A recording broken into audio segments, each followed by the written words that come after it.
टाटानगर खन बादाम पहाड़ चला रेलवे रूट इलेक्ट्रिफिकेशन हुई सतेना तेहेन ओना रूट रे इलेक्ट्रिक इंजिन गुनुर एतहबेना एमपी विद्युत बर्मन माहातो और एमएलए मंगल कालिंदी हरियरचिर उदुग काते ओना इलेक्ट्रिक इंजिन गुनुर किन एतहब हचकेदा।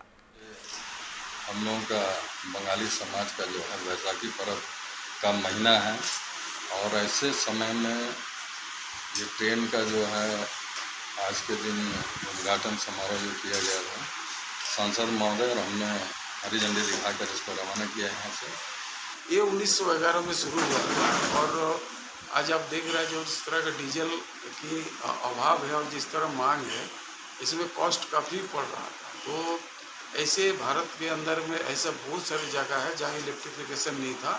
तो सरकार ने, रेल विभाग ने, भारत सरकार ने उसको निर्णय लिया कि इसको इलेक्ट्रिफाइड कर दिया जाए। तो इसमें आगे चलकर हम लोग का बहुत सारी चीज़ बचत भी होगा और लोगों को समय पर जाने के लिए भी सहूलियत भी होगा। और एक ऐतिहासिक दिन रहा आज, जिन्होंने 1911 के बाद आज जो है ये इलेक्ट्रिक इंजन आज यहाँ से लेकर पैसेंजर को रवाना हुई। इसीलिए रेल विभाग के मंत्री जी को, देश के प्रधानमंत्री जी को, रेल के जीएम, डीआरएम और जितने भी सीनियर डीसीएम सभी को मैं धन्यवाद देना चाहता हूं कि इसमें इंजीनियरिंग सेल को भी जो